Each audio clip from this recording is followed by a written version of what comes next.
곡천열 설명합니다. 족걸음 간경의 하편, 오수열 중에 하편에 속하죠.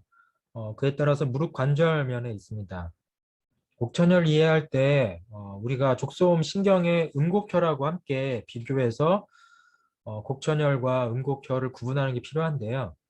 이때 중요한 체표에서의 해부학적 구조는 어, 넙다리 안쪽에서 무릎 안쪽 관절 융기로 가는 반임줄근 힘줄을 체표 표지에서 확인한 뒤에 이 반임줄근의 가쪽 영역은 음곡혈, 반임줄근의 안쪽 영역을 곡천으로 구분하는 게 일반적인 구분법입니다.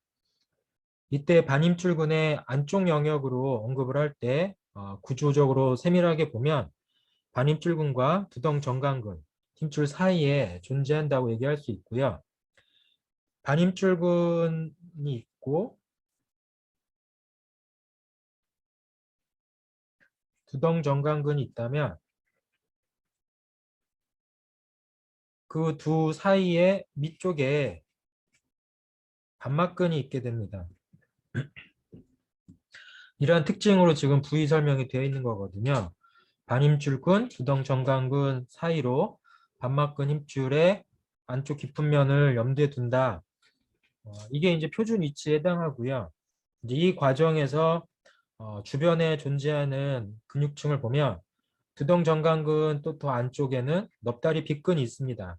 그래서 두덩정강근, 넙다리 빗근, 두덩정강근, 반임줄근을 합쳐서 무릎 안쪽 관절 융기로 닿는 패스 안세르누스라고 하는 거위발 구조를 우리가 떠올리죠. 그런 근육의 특징 때문에 근육에 대한 설명은 패스 안세르누스라고 하는 오리발을 염두에 두고 표현을 합니다. 물론 오리발과 관련된 경혈의 특징을 보면 족태음 비경의 음능천도 이 부위에 존재한다라고 알 수 있고 또 지난 시간에 배웠던 슬관열도 그 부위에 있게 되고 곡천도 그러한 속성을 가지고 비유할 수 있겠죠. 그런 특징을 염두에 두며 공통적으로 등장하는 이제 다른 해부학 구조로는 신경으로 보면 두렁신경, 혈관으로 보면 큰 두렁정맥, 그리고 이제 무릎과 관련돼서 분포하는 여러 가지 혈관들도 존재합니다. 곡천열의 주치 범위는 전음부, 그러니까 생식 기능과 비뇨기계와 관련되어 있는 외음부 관련 병증과 그다음에 골반을 염두에 둔 아랫배 지역의 병증이 되겠죠. 사실 이러한 병증 모델을 곡천의 독특한 곡천만의 병증이라고 표현할 게 아니라 음곡혈도 그 비슷한 위치에 있는 만큼 주치의 범위가 곡천과 음곡이 부합되는 부분이 영역이 있더라. 네, 그런 특징으로 이해해 보면 좋을 것 같고요. 그래서 곡천과 음곡을 구분할 때 우리가 염두에 둬야 되는 거는 오금의 안쪽 오금의 오금 주름을 염두에 두고 찾게 되는데 오금 주름을 만들기 위해서는 무릎을 굽힌 자세에서 오금 부위에서 형성되는 무릎의 안쪽 주름이 끝나는 부위가 되겠죠. 이것이 겉에서 보이는 표현이지만 실제 찾는 과정에서는 반임줄근과 그 다음에 두덩정강근 그리고 그 밑으로 반막근 힘줄이 있다는 것을 염두에 두고 해석해야 됩니다.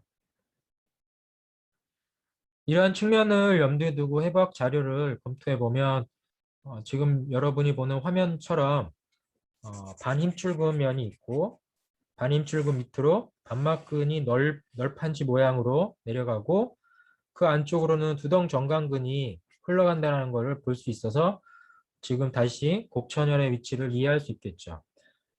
곡천혈이 이 부위라면 음곡혈은 지금 이 부위에 있었어요. 이 부위가 음곡혈의 위치가 되는 거죠. 그래서 곡천과 음곡은 반임줄근이라는 근육을 경계로 해서 구분하고 있지만 또 자침 과정에서는 신부 구조는 비슷하기 때문에 그에 따라서 주치가 비슷할 수 있다라고 얘기합니다. 이러한 특징이 비슷한 부위에 있는 만큼 옛사람들은 곡천과 음곡을 구분하는 방식으로 근육의 표현을 통해서 음곡은 큰 근의 아래에 있고 작은 근의 위에 있다라는 표현을 하는데 문제는 이때 말하는 큰 근과 작은 근이 무엇을 지칭하는지 의사학자들에 따라서 의학자에 따라서 논란이 있기도 합니다. 현재 일반적으로 합의하는 내용 중에 하나는 큰 근은 반입줄근, 작은 근은 반막근이라는 또는 두덩, 정강근이라고 하는 표현으로 구분하고 있는데 아마도 최표면에서 촉지 과정에서 그 최표면에서 촉지되는 형태의 특징이 크게 느껴지는 촉감은 큰 근, 작게 느껴지는 촉감은 작은 근이라고 얘기할 수 있다는 것이죠. 그래서 실제 근육의 크고 작음이 아니라 최표면에서 느껴질 때 크고 작음으로 표현하고 있다라고 생각해 보면 좋을 것 같아요. 그럴 때 큰 근의 아래라고 하는 것은 결국은 반임출근의 아래쪽이라는 얘기고 곡천은 큰 근의 위쪽이라고 하는 것은 반임줄근의 위쪽이라고 얘기할 수 있지 않나라고 해석하는 것이 현재 많은 사람들의 설명인데 저는 이러한 해석법 말고 두 번째 해석법이 더 좋지 않을까?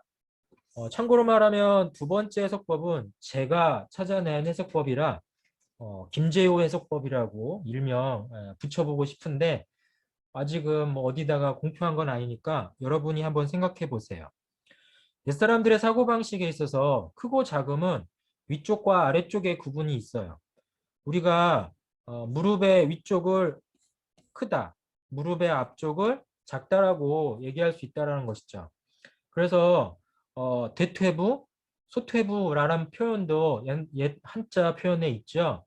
대퇴부 영역은 현재 넙다리 부위고 소퇴부 영역은 종아리 부위일 수 있잖아요. 그렇다면 대근은 대퇴부의 근육, 소근은 소퇴부의 근육이 아닐까 이렇게 해석해 보자는 것이죠. 만약에 그렇게 얘기한다면 넙다리 쪽에서 내려오는 근육을 대근, 장단지에서 올라가는 근육을 소근이라고 얘기해 볼 수 있지 않을까요?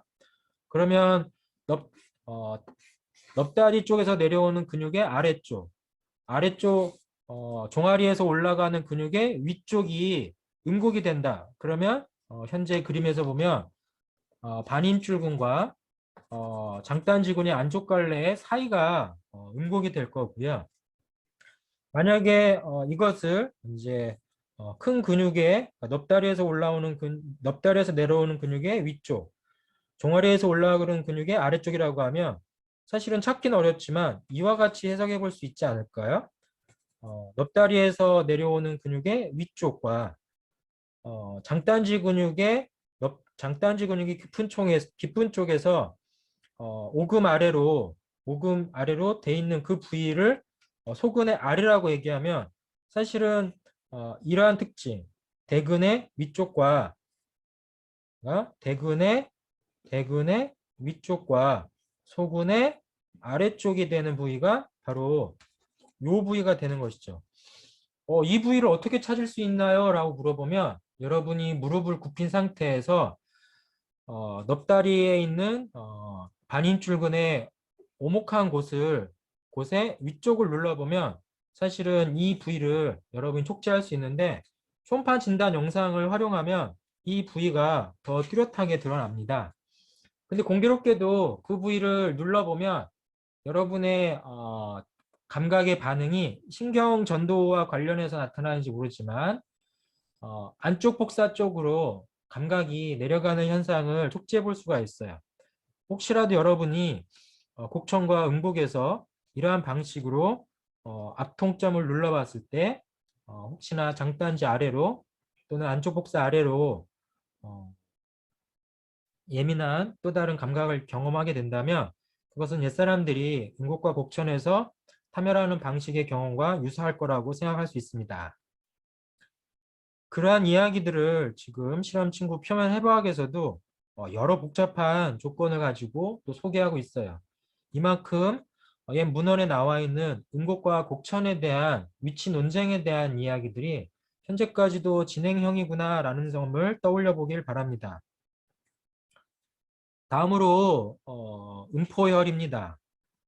음포혈의 다른 명칭 뭐 이렇게 보면 뭐 이렇게 써 있는데 여러분이 볼 때는 사실은 뭐 동의보감에 써 있는 건 아니기 때문에 반드시 외울 필요는 없지만 약간 이름의 내용을 보면 아무래도 자궁 아니면 사골 지역의 병증과 관련된 이름이 아닐까 싶겠죠. 음모라고 하는 부분이나 음포라고 하는 부분은 어떤 점에서 보면 이 그림에 제가 동그랗게 표시하는 영역과 관련될 수 있습니다. 그러한 병증을 치료하기 위한 목적으로 설정되어 있는데 이 위치는 넙다리 빗근과 두덩 정강근의 사이 공간에서 무릎 관절면의 무릎뼈의 바닥면에서 위로 4촌 정도.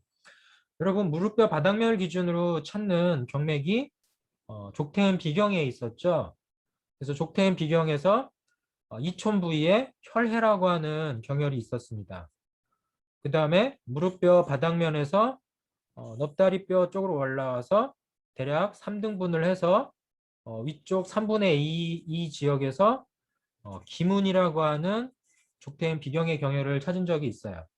그런 경혈들과 비교해서 음포라고 하는 경혈은 혈액보다 위쪽에 있는데 그 위치는 넙다리 빗근과 두덩 정강근 사이에서 찾는구나 라고 얘기할 수 있는데 이 과정에서 자극되는 대상은 크게 보면 두렁신경에 가깝습니다. 두렁신경은 족태인 비경에서도 강조된 신경이죠. 또한 또 폐쇄신경의 피부가지도 이 부위에 있습니다. 참고로 폐쇄신경도 골반과 관련된 영역을 지배하는 신경 영역이죠. 그렇게 보면 두렁신경, 폐쇄신경을 모두 염두에 뒀을 때 음포의 주치는 신경적으로 염두에 두면 골반을 염두에 두고 병증 모델을 찾을 수 있다라고 얘기하겠습니다. 그런 측면에서 넙다리 빗근, 두덩 정강근을 치편면에서 촉지하는 게 필요하고요. 참고로 여러분한테 혈액은 이 위치에서 찾았죠. 무릎뼈 바닥면과 무릎뼈 안쪽 모서리, 특히나 넙다리 빗근과 넙다리 고등근을 넙다리 고등근, 그다음에 넙다리 안쪽 넓은 근을 염두에 두고 그 경계면에서 혈액이라고 하는 경혈을 찾은 적이 있으니까 그런 측면에서 혈액 그런 측면에서 위쪽으로 올라가서 더 넙다리 안쪽 공간 안에 음포라고 하는 경혈을 떠올리면 되겠습니다. 이 과정에서 경혈기혈 한번 다시 설명할게요. 이미 족태인 비경에서도 한번 소개한 적이 있는데요. 족태인 비경에서 동시기혈로 분류되는 삼황혈이었죠. 삼황혈은 무릎뼈 바닥면과 사골 지역을 연결한 선을 2등분한 선을 기준으로 그러면 대략 8촌 정도 될 건데요. 또 상황에 따라서는 여기에 15촌의 중간이라고 했으니까 7.5가 될 수도 있고요. 어쨌든 그 중심을 통해서 아래로 3촌, 위로 3촌인데 그 공간 역시 넙다리 빗근의 안쪽, 두덩 정강근의 위쪽 공간이죠. 우리는 이 주변을 또 해부학적으로 뭐라고 표현했냐면 넙다리 삼각 영역이라고 표현했습니다. 그래서 넙다리 삼각을 기준으로 하는 공간을 또 표현할 수 있다라고 얘기했죠. 그래서 음포열을 이해할 때 공교롭게도 이 부위에는 족태인 비경의 기문도 있고 동시기혈의 삼황이라고 하는 천황, 명황, 기황이 있다라는 것도 같이 염두에 두고 찾아보면 하나의 경맥의 속성을 떠나서 경맥에 따라서 다른 경맥에 소속되어 있거나 경맥 기혈이지만 중요한 경혈들로 분포되어 있구나라는 걸 떠올릴 수 있습니다. 다음으로 족오리인데요. 족오리혈은 마찬가지로 넙다리 삼각을 떠올려야 되고요. 넙다리 삼각에서 아래쪽 모서리는 족태인 비경의 기문이라고 얘기했죠. 우리가 넙다리 삼각을 떠올려야 되는 궁극적인 이유는 넙다리 삼각을 통해서 근육의 굴곡을 찾을 수 있고 그 삼각형의 안쪽 공간에는 넙다리 동맥으로 내려가는 박가동동 동맥과 넙다리 동맥이라고 불려지는 동맥의 혈관이 존재합니다. 이 동맥을 옛사람들은 관찰을 했고 그 관찰 과정 중에 넙다리 삼각의 꼭지점에서 기문혈이란 족템 비경을 했다면 지금 오리혈은 바로 기문혈과 사골 지역을 6촌이라고 할 때 2등분을 하고 그 2등분의 절반인 3촌 지역에 넙다리 동맥이 뛰는 공간에서 동맥을 찾아서 조골이라는 이름을 붙였습니다. 오리라고 하는 경혈에 대한 다른 명칭을 여러분이 또 떠올릴 수 있어야겠죠? 수양명 대장경에서 어깨 아래, 위팔, 팔굽관절 위로 5촌 지역에 조골이라고 하는 경혈이 있었습니다. 수오리라고 하는 경혈이 있었습니다. 그 당시에 수오리가 동맥과 관련된 경혈처럼 표현되어 있다라고 얘기했을 때 수오리 지역에는 동맥의 분포가 없다고 설명을 하면서 그 오리의 표현은 조골일 확률이 높다라고 설명을 한 적이 있습니다. 그러한 측면을 고려할 때 오늘 보여주는 조골이는 원래는 오리라고 불렀고 그 오리는 이 동맥의 표현과 같기 때문에 동맥의 입장에서 보면 자침시 위험 요인이 높은 경이라고 할 수 있겠죠. 자칫 넙다리 동맥의 파열은 바로 대량 출혈로 인한 생명의 위험을 겪게 되는 응급 상황이 일어납니다. 여러분이 생각할 때 우리 몸의 혈액이 대략 4에서 4.5리터 정도 존재해요. 이 혈액 중에 약 3분의 1, 그러니까 대략 1리터 내외의 혈액이 그래서 1.5리터의 혈액이 빠지면 우리는 사망에 이르게 됩니다. 1.5리터라고 생각하면 여러분이 우유 1.5리터 팩 하나가 우리 몸에서 빠져나가면 사망을 할 수 있구나라는 생각을 하면 돼요. 그 혈액이 빠져나가는 시간은 동맥혈관의 출혈 크기에 따라 달라져 있겠죠. 그런 점에서 보면 넙다리 동맥의 영역은 대량 출혈의 위험이 매우 높은 지역이기 때문에 어떤 뇌과적인 사고로 인한 동맥의 출혈은 바로 수분 이내에 생명을 잃을 수 있는 정도의 위험을 갖습니다. 물론 말단 지역의 동맥혈관도 지혈을 하지 않을 경우에 그에 따라서 응급 상황이 벌어질 수 있지만 상대적으로 넙다리 쪽에 가까울수록 또는 뱃속에 있는 대동맥에 가까울수록 그 외과적 손상, 어떤 외부적 손상으로 인한 혈관 출혈은 바로 생명을 잃을 수 있는 위험에 놓여진다라는 생각을 하고 자침 과정에 있어서 이러한 큰 혈관의 손상은 항상 조심해야 된다라는 점에서 자침을 해야 되는구나라는 걸 떠올려야 됩니다. 그래서 결국엔 문헌이 벌였던 의료 사고들이 책에 따라서 달리 해석은 되지만 충분히 존재했을 거다 생각하면서 오늘날도 조심해야겠죠.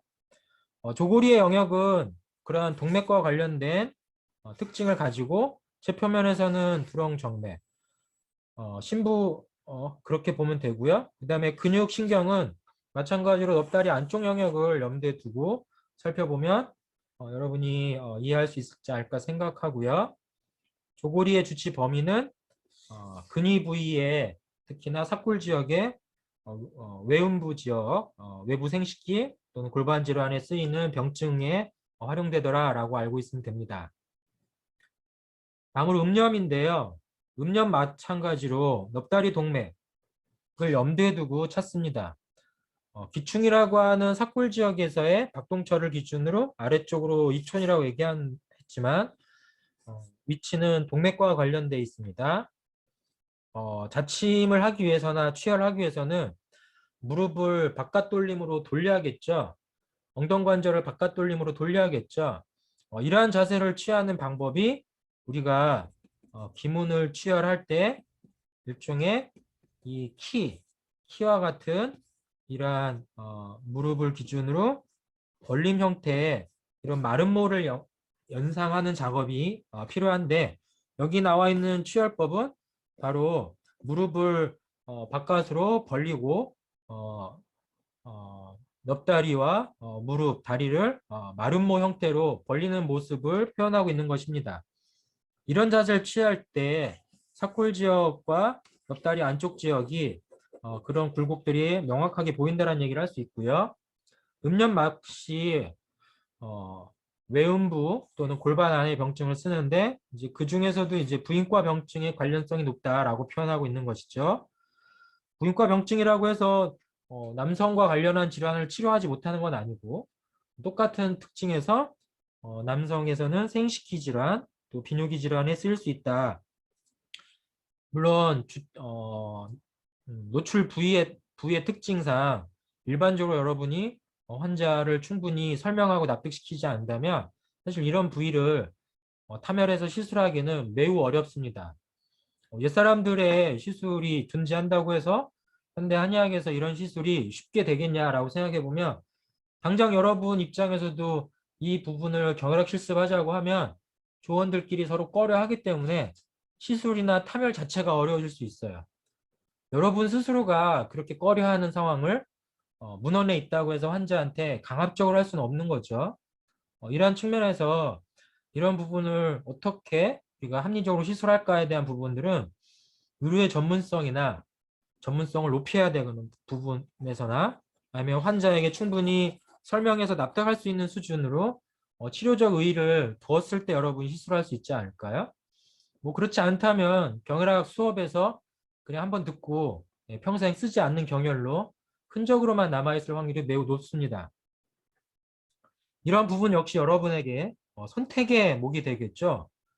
여러분이 할 수 있느냐 없냐 하는 거는 여러분의 의료 행위 속에서 이런 부분을 어떻게 할지 학습하고 그리고 연습을 통해서 환자한테 의료 행위로서의 치료적 효과를 증명하겠다라고 할 때 가능한 거고 뭐 교과서에 있었으니까 할 수 있지라고 하면 아마 죽을 때까지 한의사로서 한 번도 쓰지 못하는 경혈이 되지 않을까?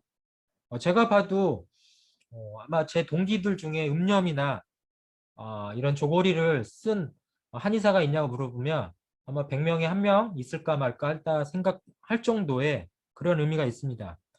그거는 중요도가 떨어져서 안 하는 게 아니라 결국 한의학의 의료 행위들을 사실 이렇게 심각하게 신중하게 생각해서 하는 게 아니라 형식적인 의료 행위로서 하는 경우가 비일비재해서 생겨난 문제 아닌가. 사실 전 그렇게 생각을 해요. 이렇게 제가 생각을 하면 너무 여러분들은 교수님이 조금 과장되게 표현하는 거 아닙니까? 라고 생각할 텐데 당장 여러분 스스로에게 질문도 해보길 바래요. 여러분은 이 부분을 경혈학 실습 시간에 참여하고 시술 연습 해볼 수 있나요?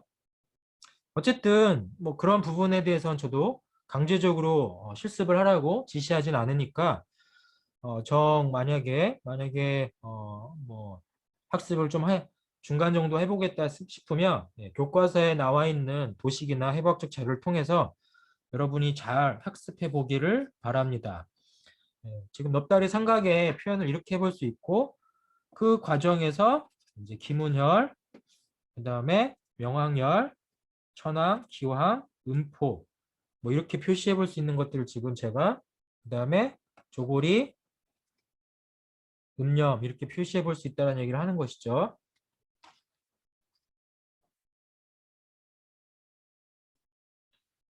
다음으로 금맥입니다. 사골 지역에 존재하는 또 하나의 경혈인데 우리가 사골 지역에서 그동안 찾은 경혈들을 다 한번 표현해 보라고 하면 처음에는 인맥에서 곡골혈, 그 다음에 족양면 위경에서 기충혈, 족태음 비경에서 충문혈, 족소음 신경에서 횡골혈, 그 다음에 족소양 담경에서 모추혈, 유도혈 찾아봤죠?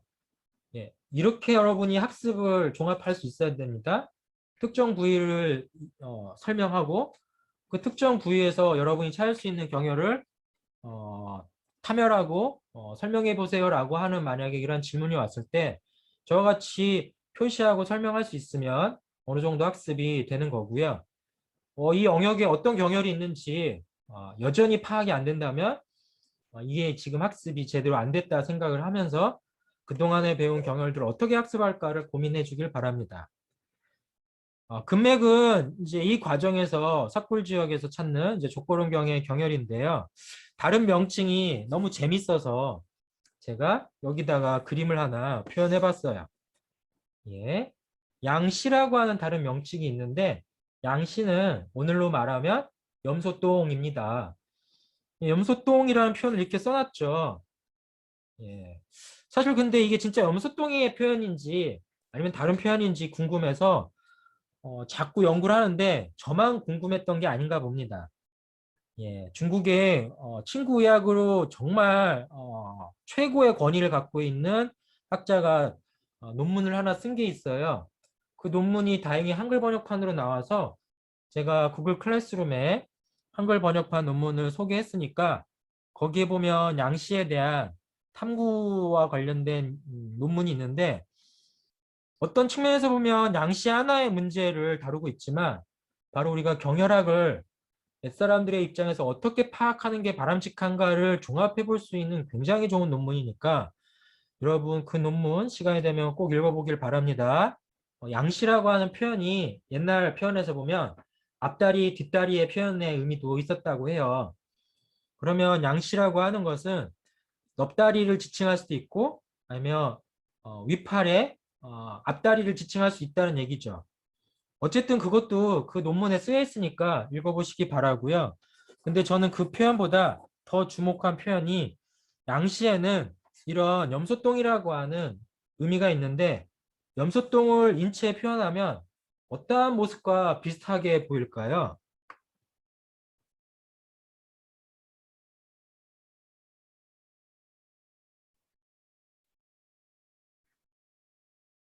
바로 이러한 모습과 닮아 있지 않나요? 이 녹색으로 표현되어 있는 이 표현이 무엇인가요? 사골 지역에 있는 임파선과 임파절의 분포 모양입니다. 정상일 때는 이 모습들이 체표면에서 잘 촉지되지 않지만 여러분의 건강 상태에 따라서 아니면 감기 증상 아니면 인체 특정 부분에 염증 상태가 있게 되면 임파절이 붙는 현상들이 나타나죠. 그래서 목 부위나 겨드랑이에서 나타나는 임파절 증상을 나력이라고 우리는 표현합니다. 나력. 그런데 바로 삭골 지역을 포함한 이러한 겨드랑 아니면 삭골 지역의 임파절이 옛사람들이 양시라고 불렀을 거라고 표현하기도 한다는 거죠. 그렇게 보면 그럴듯해 보이지 않나요? 여러분이 보더라도 이 염소똥과 임파절이 나타나는 형태학적 특징이 그래 보이지 않을까요? 그리고 또 하나의 힌트가 있습니다. 금맥이라고 하는 경혈 부위를 의존근감에서 이렇게 표현하고 있어요. 참고로 금맥은 동의보감에 또 나타나지 않은 경혈입니다. 우리가 보면 동의보감에서 기존에 있었던 경혈 중에 표현하지 않은 경혈들이 몇 개 있었죠. 금맥도 그런 경혈 중에 하나입니다. 그렇다는 것은 결국은 경유의 기혈이었을 확률이 높은 이 금맥이 명나라 이후에 아니면 어떤 문헌을 통해서 족고론 강경으로 귀속됐을 확률도 있다고 볼 수 있겠죠. 그리고 의존공감이라고 하는 책에 보면 읍념에서 그 부분을 눌러보면 그 누른 통증이 위아래로 뻗는데 그 뻗는 느낌이 걸음의 대략에 해당하는 환지계에 미친다라고 써 있어요. 여기서 말하는 환이라고 하는 것은 고환을 지칭하는 표현입니다. 그러면 이런 일이 왜 일어났을까요? 저는 그 이야기가 바로 옛사람들이 관찰한 이것과 관련돼 있다고 생각을 하는데요. 이게 지금 고환이죠. 고환에서 위쪽으로 올라가는 우리가 통로를 정사, 스퍼마틱 코드라고 하는 일종의 정자와 정액이 요도를 통해서 배출되는 그 통로가 정사기라고 한 스퍼마틱 코드를 통해서 형성되는데 이 스퍼마틱 코드가 통과하는 라인의 구조가 지금 이 화면에서 보듯이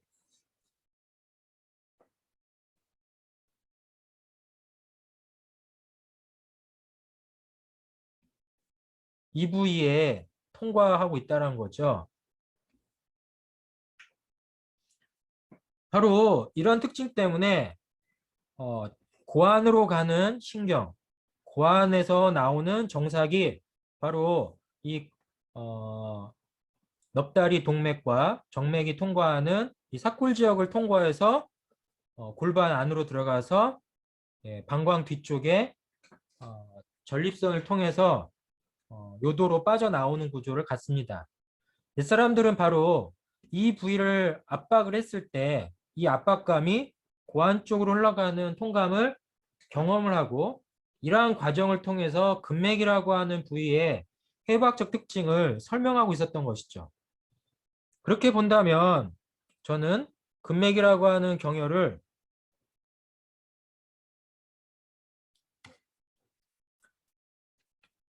스포마틱 코드, 정삭과 정삭을 감싸는 근막까지 포함해서 설명하는 게 바람직하지 않을까 이야기합니다. 그래서 두 가지의 전제로 근맥을 이야기할 때 사골 지역의 림프절에 대한 지칭이 될 수도 있고 또는 이 부위의 정삭이나 정삭 근막과 관련한 구조물들이 근맥의 자극 대상화 될 수 있다는 거죠.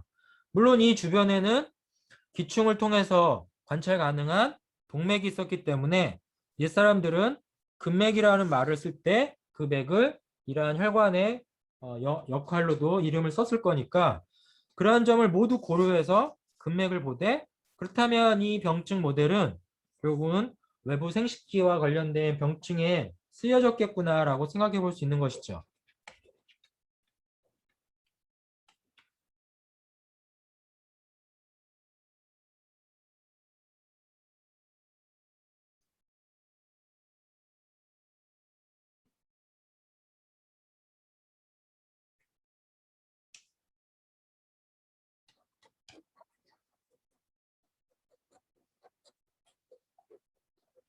그래서 옛사람들이 썼던 이런 양시라는 표현 그리고 근맥을 통해서 관찰했던 이러한 관찰 대상들은 오늘날 우리가 찾고자 하는 해부학적 구조와 관련되어 있는데 만약에 여기서 환지기라고 하는 영역의 관찰이 가능했다면 이 관찰은 남성에서만 관찰 가능한 현상입니다.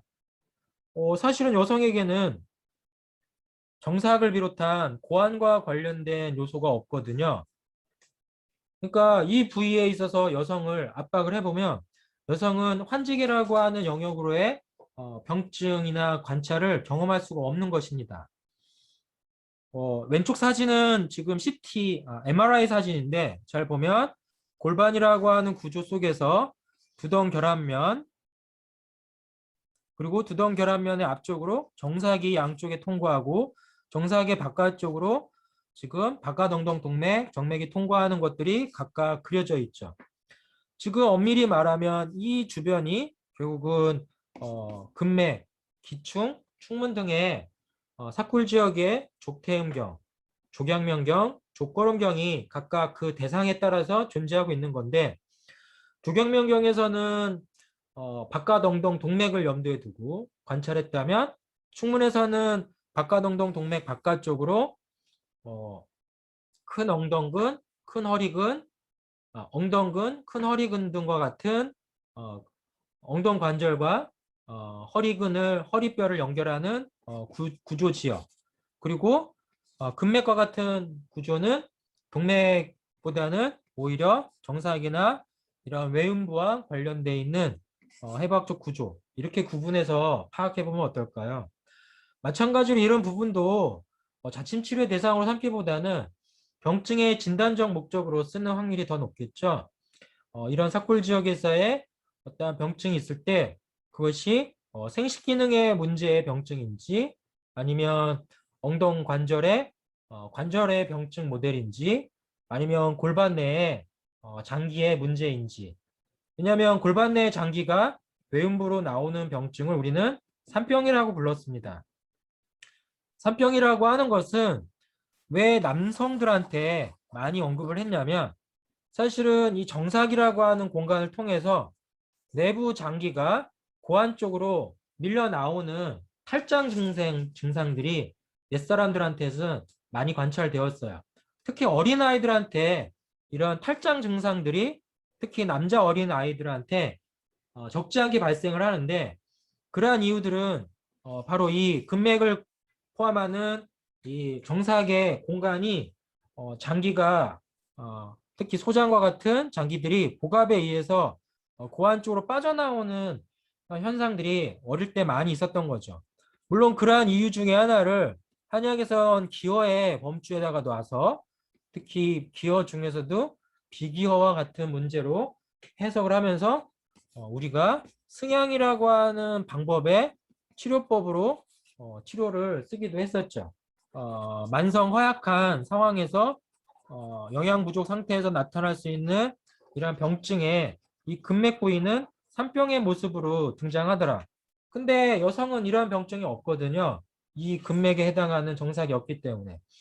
그래서 여성에 있어서의 산층의 모형은 주로 자궁을 중심으로 하는 자궁 지역에서의 산층 모형이 나타나는데 뭐 이러한 특징들은 여성의 자궁병의 잡병으로 얘기하죠. 뭐 월경통이라든지 그러한 병증으로도 얘기할 수 있기 때문에 달리 구분해 봐야 할 것 같아요. 그래서 근맥을 이해할 때는 크게 두 가지, 정상을 중심으로 하는 병증, 아니면 사골 지역의 염주알 모양의 림파절의 종창과 관련된 이 부위의 어떤 염증성 질환들, 이런 것들이 근맥의 병증 모델로 이해될 수 있겠구나라고 생각하면서 근맥의 해부학적 이해를 참고했으면 좋겠어요. 제가 이런 이야기를 비유하는 것은 옛날 한의학이 절대 해부학을 무시하거나 무지했다라고 단정해서는 안 된다는 점을 설명하고자 함입니다. 소박한 해부학적 지식이지만 그것이 병증 모델에서는 해당 장기나 내장기관이나 해당 해부학적 대상들과 관련된 병증이라는 것을 분명히 인식하면서 설명하려고 했다는 점을 알아야 된다는 것이죠. 그래서 고환과 정상에 대한 표현형이 사실은 근맥의 대상 속에 존재할 수 있지 않겠냐라고 얘기하는 것입니다. 그런 측면을 놓으면서 지금 이제 염두에 두면 우리가 넙다리 동맥의 기준으로 사골 지역에서 여러 경혈을 찾아왔는데 뭐 기충, 충문, 근맥 다 그렇다라고 얘기할 수 있고 또한 넙다리 지역의 그러니까 석굴 지역의 아래쪽인 넙다리 지역에서 오리혈, 음염혈, 그 다음에 또 족태현 비경의 기문혈, 그 다음에 뭐 이렇게 여러 경혈들을 이제 여러분이 경외결과 함께 찾아볼 수 있겠죠. 그 과정에서 석굴 지역은 또 다른 특징이 충문을 비롯한 오추나 유도 주변에서 엉덩근과 큰 허리근이 또한 접근 가능하다라는 점도 여러분이 잘 파악해서 사실 지금 엉덩근과 큰 허리근을 찾고자 하는 체표 표시가 이 부위에 있다라는 걸 봐도 우리가 이 부위를 어떠한 목적으로 쓸 수 있는가 알겠죠? 물론 이 부위가 마찬가지로 굉장히 성적으로 민감한 공간이기 때문에 시술 과정에 있어서 여러분의 명확성, 그 다음에 뚜렷한 목적 의식이 환자를 통해서 설명되고 환자가 납득했을 때 시술이 가능한 거고 만약에 그런 과정을 생략하면 이건 굉장히 난처한 상황의 시술 곳이기 때문에 여러분들도 거의 시술할 수 없다. 그렇게 생각하면서 시술할 수 없는 공간이라고 단정하지 말고요. 시술하기 위하거나 관찰하기 위한 되게 무척 중요한 해부학적 구조들이 존재하는데 이 부분을 어떻게 환자로 하여금 납득하게 해서 여러분이 관찰하고 시술을 할 수 있는 부위로 만들 것인가는 여러분이 정말 의료인의 전문적 생각 관점에서 지식과 기술을 쌓아서 가야 됩니다. 마찬가지로 또 치골근이라고 하는 근육도 우리가 뭐 RC적으로 써볼 수 있는 목적이기 때문에 생각해 볼 필요가 있고요. 이렇게 해서 족골은 간경에 이제 삭골 지역까지의 경혈들을 살펴봤는데 이제 복부로 올라가서 이제 한두 개의 경혈만 남아 있습니다. 이제 그 과정에서 마무리할 겸 가슴, 배 부위에서의 위험 부위 경혈의 자친 심도와 손상 부위를 이해해 보자라고 얘기하는 것이죠. 여기서 보면 오늘 설명드리려고 하는 경혈은 기문혈, 그 다음에 1월혈은 이미 설명드렸죠. 그 다음에 장문혈,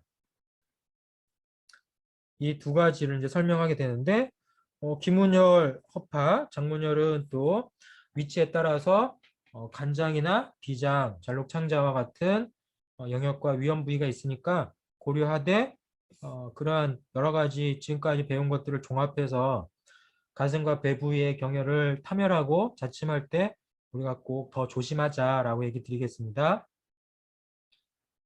장문혈입니다.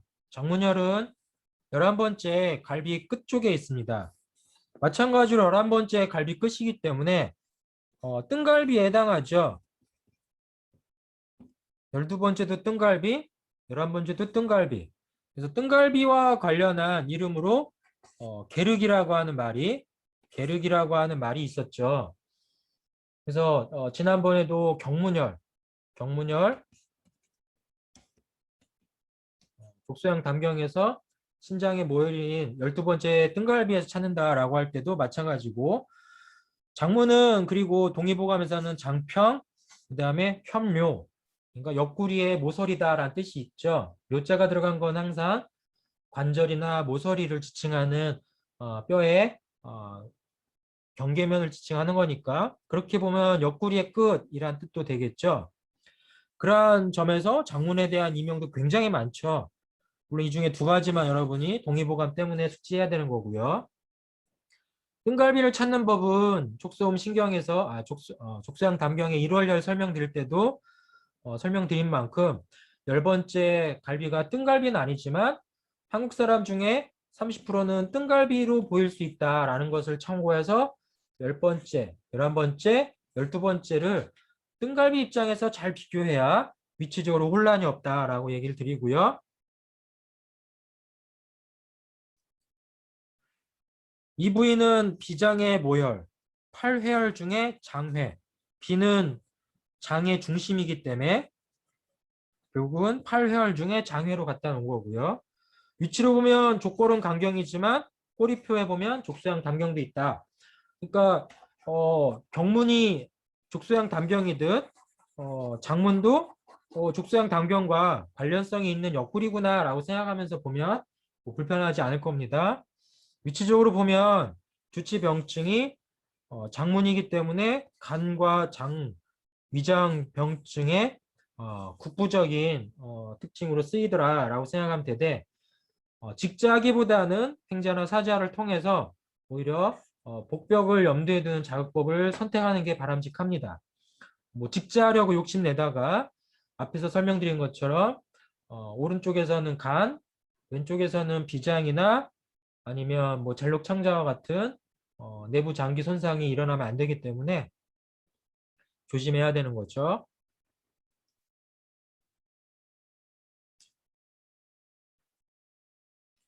지금 장문의 특히 왼쪽 영역을 보면 장문의 왼쪽 영역을 단면 사진 찍었을 때 지금 이거 보면 비장, 스플린이 만져진다라는 뜻을 얘기하는 거예요.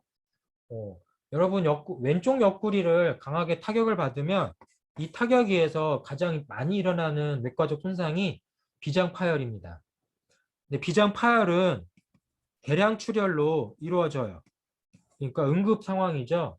왜냐하면 비장은 혈액을 저장하고 있고 또 혈액이 그걸 인정해 혈액이 이제 분해가 이제 혈액의 마지막 이제 분해돼서 혈액이 혈구가 더 이상 그 작용을 할 수 없을 때 혈액을 깨는 공간인데 그만큼 혈액이 많이 포함되어 있기 때문에 여기가 외과적 타격을 입으면 비장 파열로 과다 출혈이 일어날 수 있다고 얘기하는 만큼 스플린을 염두에 두고 자침 출혈을 야기해서는 안 된다 생각하면서 보면 똑같은 위험성을 고려할 수 있겠죠. 그러한 상황으로 초음파 사진을 찍어보면 이제 이 초음파 사진은 갈비 끝단만을 염두에 두고 찍어본 것입니다. 그래서 갈비 끝단을 염두에 뒀기 때문에 갈비 깊은 공간 안에 내장 장기의 사진은 지금 이 사진에서는 나오진 않습니다. 그렇게 봤을 때 갈비까지가 최표면에 내장 장기로 들어가지 않는 경계 지역이기 때문에 그 경계 지역을 가름할 수 있는 공간이 될 수 있다는 거죠. 그런 특징으로 이 초음파 사진을 보되 마지막으로 이제 족골은 강경의 기문혈입니다. 기문혈은 여섯째 갈비 사이 공간에 있습니다. 일곱째 갈비 사이 공간에 1월이 있었죠. 족소양 담경. 다섯째 갈비 사이 공간에 조경우의 유경에 유군이 있었죠. 이렇게 생각하면 유군 아래 1월 위에 있는 게 기문이라고 생각하면 돼요. 유군은 조경면 위경이고 1월은 족소양 담경인데 같은 면에 있는 거잖아요. 예, 그렇게 생각하면 위는 조경면경, 아래는 족소양경, 중간에는 족골음경 이렇게 경혈이 각각 쪼개진 거잖아요. 사실 이거는 굉장히 인위적인 현상인 것뿐이죠. 다만 그런 점에서 다섯째 이후에 여섯째부터 아래쪽을 우리가 협부라고 부를 수 있더라. 특히 소양의 공간으로 부를 수 있더라. 소양과 거름. 이렇게 구분해 보자는 얘기였습니다. 기문혈은 바로 그러한 특징의 경계인 거고 여섯째 갈비 사이는 무엇으로 찾냐면 체표면에서 큰 가슴근 아래에서 처음 드러나는 앞톱니근을 중심으로 첫 번째로 등장하는 앞톱니근의 앞쪽 한 물이 여섯째 갈비 사이 공간에 해당합니다. 그래서 여러분이 해박 자료나 체표 사진을 보면 앞톱니근이 관찰되는 첫 번째가 여섯째 갈비 사이다라고 얘기하고 바로 그 부위가 기문의 위치다라고 생각하면 돼요. 여기는 간의 모혈이고 족골은 간경에 속하지만 족태음 비, 음유와 관련되어 있는 꼬리표를 달고 있다라고 얘기하면 되고요. 주치의 병증은 간, 비장, 그 다음에 흉엽부의 병증에 국부적으로 사용한다라고 생각하면 될 것 같습니다.